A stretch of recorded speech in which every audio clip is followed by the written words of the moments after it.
ulama. Intinya di antara bahayanya syirik yang ingin saya sampaikan, orang yang melakukan syirik amalannya gugur seluruhnya. Berbeda dengan dosa yang lain, kalau orang berbuat zina tidak menggugurkan amal yang lain. Seorang makan riba tidak menggugurkan amalan yang lain.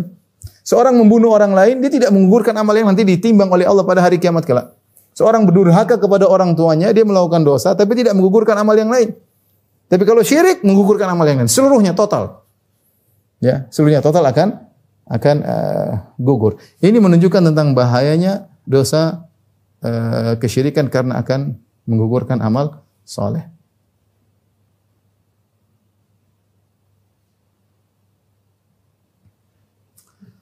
Baik, selanjutnya kita akan bahas tentang macam-macam syirik. Ya. Bisa Seorang bertobat dari syirik maka dia harus mengulangi syahadatnya karena dia telah melakukan pembatal keislaman.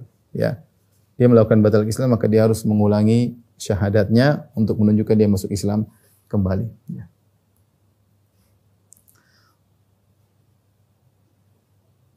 Tapi kita akan bahas macam-macam syirik.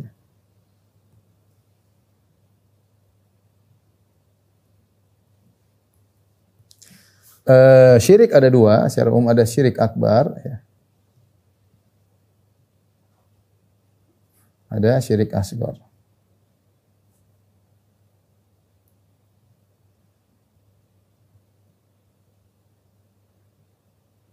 Syirik kecil, ya. Syirik besar. Yang membatalkan keislaman adalah yang ini. Ini yang membatalkan keislaman. Ya, yang membatalkan keislaman. Yang kecil tidak. Batalkan Islam. Kalau syirik kecil hanya membatalkan pahala yang dicampurinya. Maka apa perbedaan antara syirik besar dan syirik kecil? Kita tulis ini perbedaannya. Sudah kita singgung tadi. Ya. Perbedaannya. Ya. Kalau syirik akbar mengeluarkan seorang dari Islam.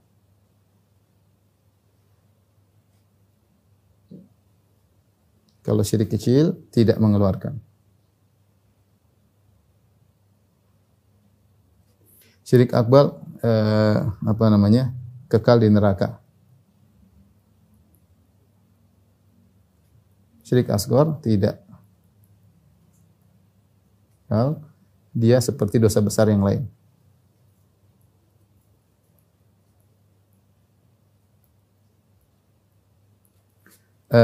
Syirik kecil syirik besar tidak akan diampuni. Jika meninggal dalam kondisi syirik akbar. Innallaha la yaghfiru ayyushraka bihi, Allah tidak mengampuni dosa kesyirikan. Wa yaghfiru ma duna dzalika liman yasha. Syirik kecil mungkin diampuni.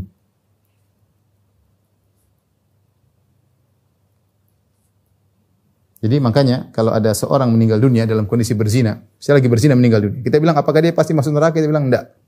Kenapa? Karena dia bukan syirik. Kita bilang masih ada kemungkinan Allah mengampuninya. Kenapa Allah berfirman innallaha la yaghfiru ayyushraka bih. Allah tidak mengampuni dosa syirik wa yaghfiru ma duna dzalika liman yasha, dan Allah mengampuni dosa selain syirik bagi yang Allah kehendaki. Mau dia dosa berzina meninggal, merampok ditembak polisi meninggal, ya, atau dia lagi minum khamar kemudian mati, atau dia lagi atau dia mati bunuh diri, ya. Atau dia lagi durhaka sama orang tua kemudian dia meninggal dunia, atau dia lagi narkoba kemudian meninggal. Ini semua dosa-dosa besar. Atau dia bunuh orang kemudian dia dibunuh. Dosa besar. Apakah orang yang meninggal dalam kondisi su'ul khatimah seperti ini kita bilang pasti masuk neraka? Jawabannya tidak.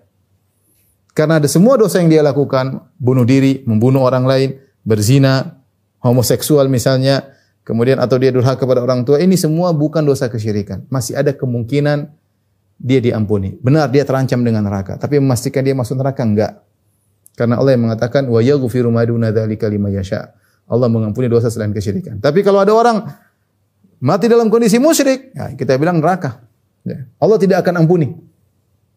Meninggal dalam kondisi Nasrani, meninggal dalam kondisi Yahudi, meninggal dalam kondisi Hindu, meninggal dalam kondisi Buddha, meninggal dalam kondisi minta kepada ruh-ruh, meninggal dalam kondisi menyembelih kepada jin. Ini musyrik syirik akbar, kalau dia meninggal dalam kondisi demikian tidak akan diampuni selama-lamanya, ya. Maka dia kekal dalam neraka jahanam. Ini perbedaan antara syirik akbar dengan syirik kecil. Dan syirik kecil juga merupakan dosa besar. Ini juga dosa besar. Jangan disangka dosa kecil. Ini juga dosa besar. Hanya disebut dengan kecil untuk membedakan antara ini tidak mengeluarkan seorang dari Islam, adapun syirik akbar mengeluarkan seorang dari Islam. Secara umum syirik ada dua, syirik akbar dan syirik asghar. Syirik akbar inilah yang kita bahas membatalkan keislaman seorang, adapun syirik kecil tentunya tidak. Nah, apa saja macam-macam syirik akbar kita akan bahasnya. Macam-macam syirik akbar.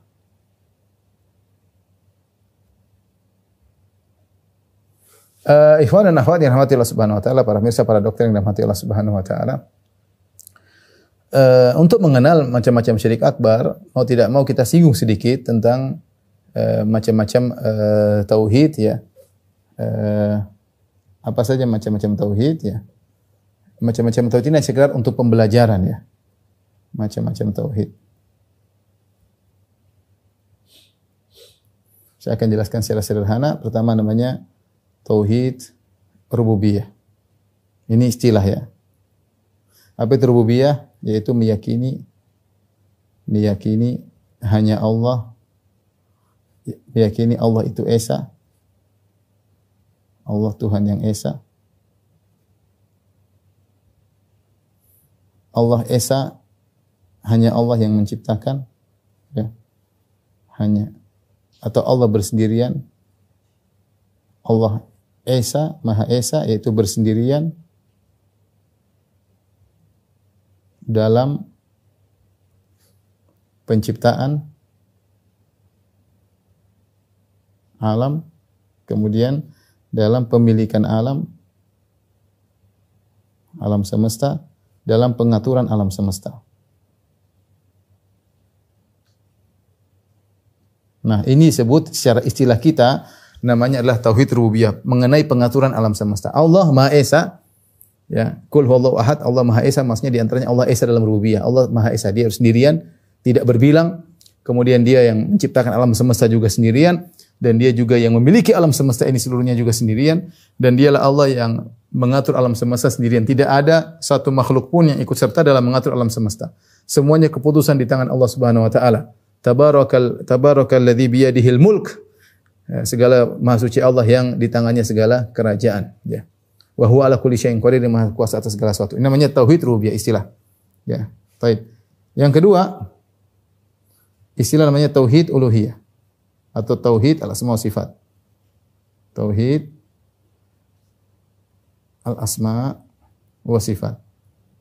Sifat. Apa maksudnya tauhid al-asma wa sifat? Yaitu Allah Maha Esa dalam sifat-sifatnya. Namanya pun demikian karena nama Allah mengandung sifat-sifat. Artinya tidak ada sesuatu pun yang sifatnya menyamai sifat-sifat Allah. Menyamai sifat-sifat Allah. Contoh sederhana, di antara sifat-sifat Allah adalah ilmu. Allah Subhanahu wa taala Maha berilmu. Ilmu Allah adalah ilmu yang Allah langsung berilmu tanpa didahului dengan kebodohan. Allah tidak didahului kebodohan. Ilmu Allah adalah sempurna, meliputi segala sesuatu. Dan ilmu Allah tidak diliputi dengan kelupaan. Ya, tidak diliputi dengan kelupaan. Manusia punya ilmu, tapi ilmunya tidak sama seperti ilmu Allah. Di antaranya manusia didahului dengan kebodohan. Allahu akhrajakum min butuni ummahatikum la ta'lamuna syai'a. Allah mengeluarkan kalian dari perut ibu kalian, kalian tidak mengetahui apa-apa. Wa ja'alakumus sam'a wal absara wal afidah la'allakum tashkurun. Lalu Allah jadikan bagi kalian pendengaran, penglihatan dan akal hati agar kalian bersyukur. Tadinya manusia dalam kondisi jahil, tidak tahu apa-apa. Lalu Allah ciptakan bagi dia sarana untuk belajar, dengan dia bisa melihat dan dia mendengar dan dia berfikir, maka dia punya ilmu. Itu manusia diawali dengan kebodohan, kemudian dia punya ilmu. Adapun Allah tidak dengan kebodohan. Kemudian dia punya ilmu. Ilmu itu pun terbatas, sangat kecil. Wa ma utitu minal ilmi illa qalila. Kalian tidak diberi ilmu kecuali hanya sedikit. Bahkan ketika kita disuruh bahas tentang ruh, kita tidak tahu padahal ruh ada dalam tubuh kita. Bagaimana ruh ini hakikatnya? Tercipta dari unsur apa? Bagaimana dalam tubuh? Besarkah, kecilkah, tinggikah? Bagaimana, kenapa dia bisa tersebar dalam tubuh? Ya, dan kita yakin ada ruh dalam tubuh kita. Tapi kita tidak mengerti sama sekali tentang ruh tersebut, menunjukkan ilmu kita sangat terbatas. Kemudian yang ketiga, ilmu kita ya'tarihi nisyan, ditimpa dengan namanya lupa. Adapun Allah, wa ma rabbuka nasiya. Wa ma kana rabbuka nasiya, Rabbmu tidak akan lupa. Manusia lupa. Lupa. Jangankan 10 tahun lalu, berapa hari lalu bisa jadi lupa. Sehingga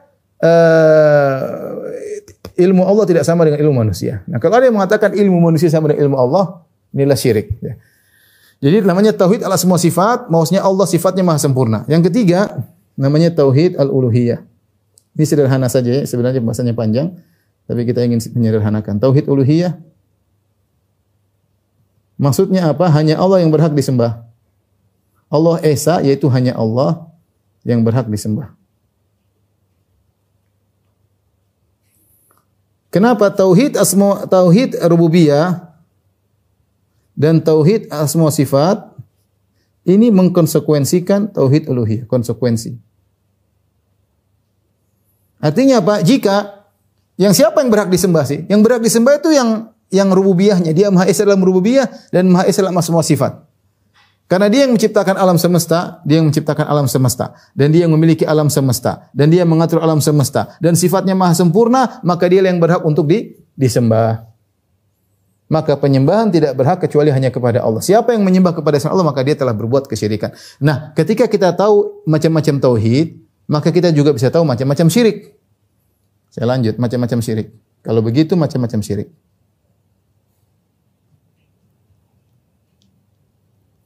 Macam-macam syirik juga kita bisa bagi menjadi 3. Ya.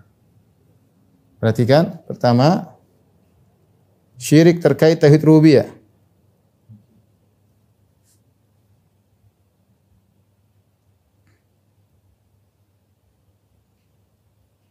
Yang kedua, syirik terkait tauhid asma wa sifat. Tauhid sifat. Yang ketiga, syirik terkait tauhid uluhiyah. Terkait tauhid uluhiyah. Sebelum saya lanjut tentang macam-macam syirik, saya tanya sama para dokter, sepakat enggak kita antara saya dengan antum sekalian? Ini hanya sekedar pembagian rububiyah, asma sifat, uluhiyah, ini sekedar metode belajar. Sebagaimana kita belajar, mungkin kita bagi unsur menjadi berapa model, dan ini sekedar belajar. Tetapi sepakat enggak kita saya sama antum bahwasanya hanya Allah yang mencipta? Saya rasa sepakat. Sepakatkah saya sama antum sekalian bahwasanya Allah yang memiliki alam semesta ini? Jawabnya iya, karena Allah yang menciptakan. Ya Allah, kita ini semua inna lillahi wa inna ilaihi raji'un. Kita tidak memiliki apa-apa, kita akan kembali kepada Sang Pencipta. Sepakatkah kita bahwasanya Allah mengatur alam semesta ini sendiri? Apakah kita ada yang meyakini ada yang ikut sama Allah, ikut ngatur? Jawabannya kita sepakat, Allah Maha Esa. Nah, keyakinan ini saya namakan tauhid rububiyah. Kalau antum tidak mau namakan rububiyah enggak ada masalah. Yang penting kita sama-sama sepakat. Coba kita tanya, apakah Nabi juga berkeyakinan seperti ini? Jawabnya tentu. Apakah Nabi meyakini ada yang mencipta selain Allah? Jawabannya tidak. Ya. Apakah Nabi meyakini ada yang mengatur alam semesta selain Allah? Jawabannya tidak. Apakah Nabi meyakini ada yang memiliki alam semesta selain Allah? Jawabannya tentu tidak. Nah, kalau begitu, ini keyakinan saya istilahkan dengan tauhid rububiyah. Kalau antum tidak menamakan tauhid rububiyah enggak ada masalah. Yang penting keyakinan kita sama. Yang kedua, saya dan antum sama-sama sepakat bahwasanya sifat Allah tidak ada yang menyamai. Allah Maha sempurna. Sifat ilmunya, sifat kehidupannya, semua sifat Allah Maha sempurna. Nah, sifat-sifat itu saya namakan dengan istilah tauhid asma wa sifat. Artinya Allah Maha Esa, sifat-sifatnya tidak ada yang menyamainya.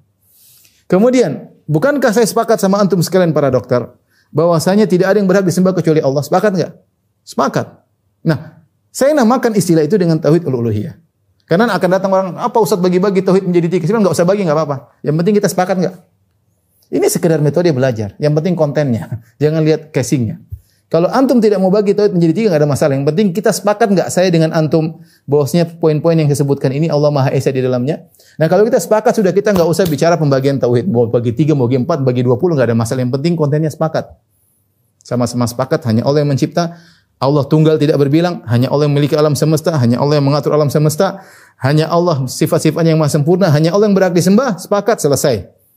Baik, kita lanjut masalah syirik. Nah, ini sekedar untuk memudahkan. Makanya kemudian ketika saya bahas macam-macam syirik, saya bagi-bagi juga menjadi 3 agar mudah. Syirik terkait rububiyah banyak. Contoh. Saya mau detail tapi waktunya enggak ada. Contoh seperti meyakini Tuhan berbilang. Tuhan berbilang. Ya, ini syirik jelas. Mengatakan Tuhan ada 2. Seperti dualisme. Mengatakan ada Tuhan cahaya, Tuhan kegelapan. Syirik. Tuhan Esa. Atau lebih parah mengatakan Tuhan Trinitas. Tuhan Bapa, Tuhan Anak, Tuhan Ruhul Kudus. Ini juga syirik. Syirik berkait dengan tauhid rububiyah. Atau meyakini ada yang ikut, ada yang mengatur sebagian alam. Seperti keyakinan bahwasanya Nyi Roro Kidul mengatur pantai selatan. Syirik. Kita bilang enggak, Allah tidak pernah beri hak otonomi kepada Nyi Roro Kidul untuk mengatur mengatur pantai selatan. Semua yang mengatur Allah Subhanahu wa taala. Siapa yang meyakini Nyi Roro Kidul diberi hak otonomi mengatur pantai selatan, syirik kepada Allah Subhanahu wa taala. Atau meyakini ada jin tertentu yang mengatur gunung Merapi. Kalau dia tidak izinkan tidak akan meledak, syirik. Ya. Yang mengatur semuanya Allah Subhanahu wa taala. Ya. Yang mengatur semuanya Allah Subhanahu wa taala, ya. Bahkan malaikat-malaikat yang Allah tugaskan menjalankan hujan, menjalankan angin, semua yang atur Allah. Mencabut nyawa, malaikat kan ada mencabut nyawa? Ada. Tapi apa kita boleh mengatakan, wahai malaikat mencabut nyawa, jangan cabut nyawa saya? Enggak boleh. Kalau kita minta panjang umur agar diberkahi, minta sama Allah, bukan minta kepada malaikat pencabut nyawa. Dia hanya ditugasi oleh Allah. Jadi yang mengatur seluruhnya Allah Subhanahu wa taala. Siapa yang meyakini ada yang diberi hak otonomi untuk mengatur alam semesta, maka dia musyrik. Sama seperti keyakinan sebagian sufiyah mengatakan bahwasanya ada namanya wali yang diberi kun. Seperti ada yang wali dikatakan kalau dia mengatakan kun seperti keyakinan sebagian orang terhadap Syekh Abdul Qadir Jailani. Syekh Abdul Qadir Jailani rahimahullah seorang alim, ulama besar, ulama ahlu sunnah. Tapi sebagian orang berlebih-lebihan kepada dia. Sehingga mereka mengatakan dalam buku Jawahirul Ma'ani bahwasanya Syekh Abdul Qadir Jailani telah diberi kun oleh Allah. Sehingga kalau dia bilang kun fayakun. Subhanallah. Nabi Muhammad SAW tidak diberi kun fayakun. Kalau Nabi diberi kun fayakun, Nabi Muhammad SAW, maka di perang Badar dia mengatakan, wahai Abu Jahal, jadilah kau lalat. Jadi lalat kun fayakun. Tapi tidak. Dalam perang Uhud Nabi terluka. Para sahabat meninggal banyak. Nabi tidak punya kun fayakun. Jadi meyakini bahwasanya ada wali mengatur alam semesta, ini kekufuran. Ini syirik terkait dengan tauhid rububiyah. Karena yang mengatur alam semesta hanyalah Allah Subhanahu wa taala. Contoh lagi, meyakini alam itu qadim, azali, alam azali bersama Allah. Ini keyakinan sebagian ahli filsafat. Jadi kalau kita umat Islam, Allah dulu sendirian, kana Allah wa lam yakun syai'un ghairahu. Dulu Allah sendirian, kemudian Allah ciptakan makhluk. Makhluk dari tidak ada menjadi ada. Datanglah sebagian ahli filsafat yang ini terpengaruh dari Aristoteles, kemudian Plato, kemudian mengalir kepada sebagian ahli filsafat yang bernisbah kepada Islam, yang meyakini bahwasanya alam semesta ini qadim azali bersama Allah. Jadi tidak ada namanya Allah dulu baru alam, enggak ada. Allah dan alam bersamaan. Allah dan alam bersamaan. Nah, ketika Allah dan alam bersamaan berarti alam tidak diciptakan oleh Allah bersamaan. Kalau diciptakan harusnya tidak ada menjadi ada. Namun mereka dengan syubhat akal yang terkena pada otak mereka, ini ada pembahasan yang khusus, sehingga mereka meyakini alam azali bersama Allah, sama-sama tidak didahului dengan ketiadaan. Nah, apa itu namanya azali? Azali itu tidak didahului dengan ketiadaan. Seperti Allah. Allah tidak didahului dengan tiada kemudian menjadi ada. Tapi Allah sudah ada sejak zaman azali. Seluruh makhluk dari tiada menjadi ada. Nah, sebagian orang ahli filsafat mengatakan tidak. Alam semesta azali bersama keazalian Allah Subhanahu wa taala. Kok bisa demikian? Mereka punya syubhat. Tapi saya tidak ingin bahas syubhat mereka. Intinya ini adalah contoh syirik terkait dengan tauhid rububiyah. Ya. Taib. Syirik terkait dengan asma wa sifat, tauhid asma wa sifat seperti contoh musyabbihah, ya. Musyabbihah yang menyatakan sifat Allah sama seperti makhluk.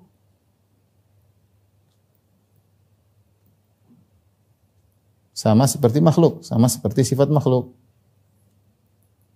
Seperti tangan Allah sama seperti tangan manusia, ini syirik. Berarti kau menyamakan sifat Allah dengan sifat makhluk. Enggak boleh. Ini syirik, menyamakan, ingat ini menyamakan, yang menyamakan Allah dengan manusia dari sifat ini namanya musyrik. Contoh, menyatakan ada manusia yang tahu ilmu gaib.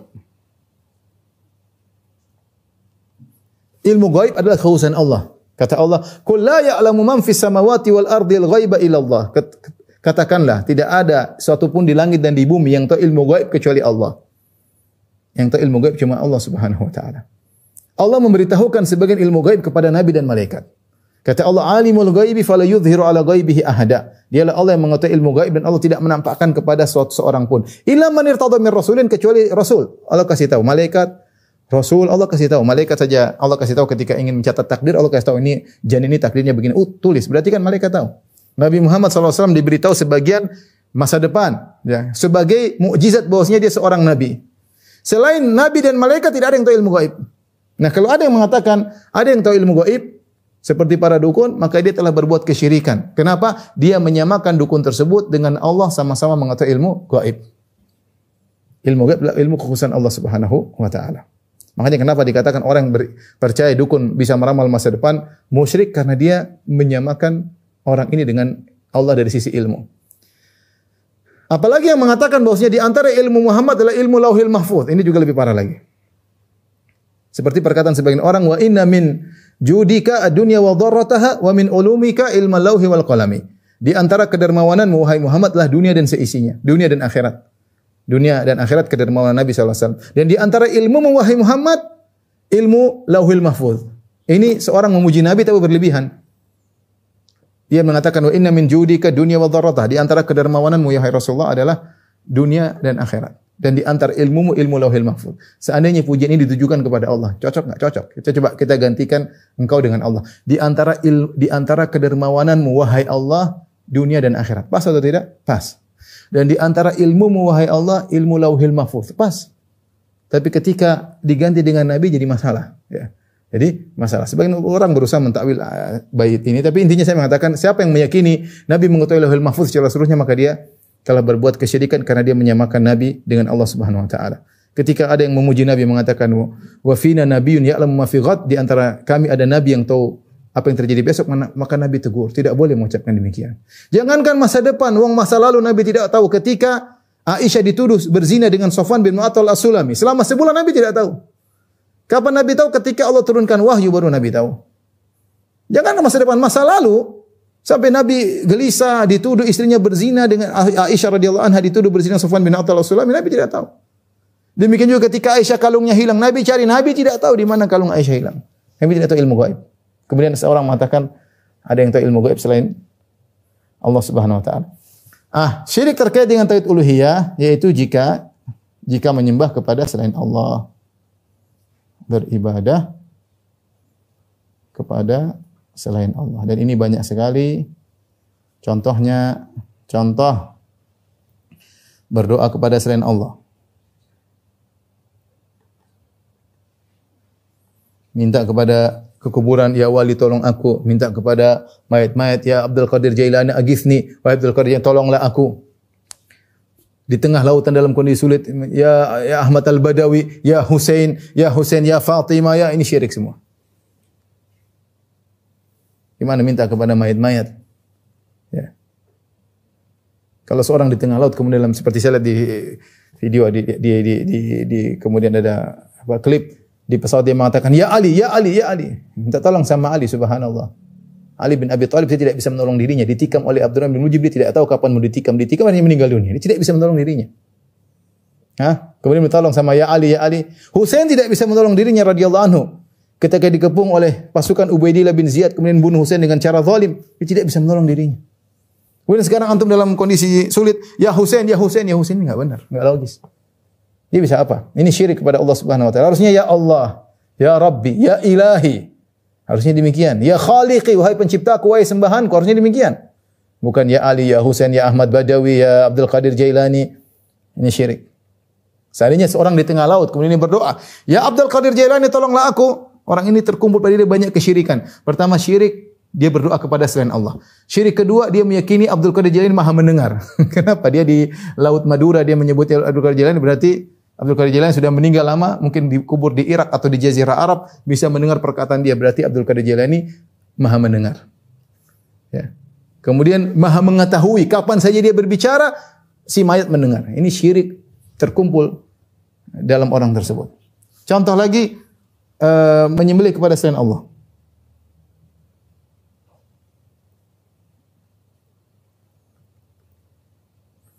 Ya, la'anallahu man dzabah li ghairillah. Allah melaknat orang yang menyembelih kepada selain Allah. Menyembelih adalah ibadah. Makanya kita ada namanya ibadah akikah, menyembelih kepada Allah Subhanahu wa taala. Kita ada namanya akidah hewan kurban, kita menyembelih kepada selain Allah Subhanahu wa taala. Kita namanya ada hadyu, ketika kita haji kita ada namanya hewan kita sembelih untuk Allah Subhanahu wa taala. Ini semua ada ibadah yang sangat agung, kata Allah fasholli rabbika wanhar. Salatlah kepada Rabbmu dan menyembelih untuk Allah Subhanahu wa taala. Nah, kalau ada orang menyembelih untuk jin, supaya dia tidak diganggu, supaya rumahnya aman, dia telah berbuat syirik kepada Allah Subhanahu wa taala. Allah melaknat orang yang menyembelih kepada selain Allah Subhanahu wa taala ya. Ini macam-macam syirik besar ya.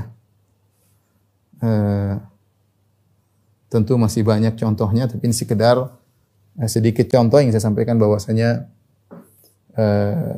siapa yang terjerumus dalam kesyirikan seperti ini, maka telah batal Islamnya dan dia harus Islam kembali, harus bertauhid kembali, bersyahadah kembali agar dia kembali kepada Islam. Adapun syirik-syirik kecil maka jenisnya juga banyak, namun bukanlah pembatal keislaman, maka kita tidak bahas pada kesempatan kali ini.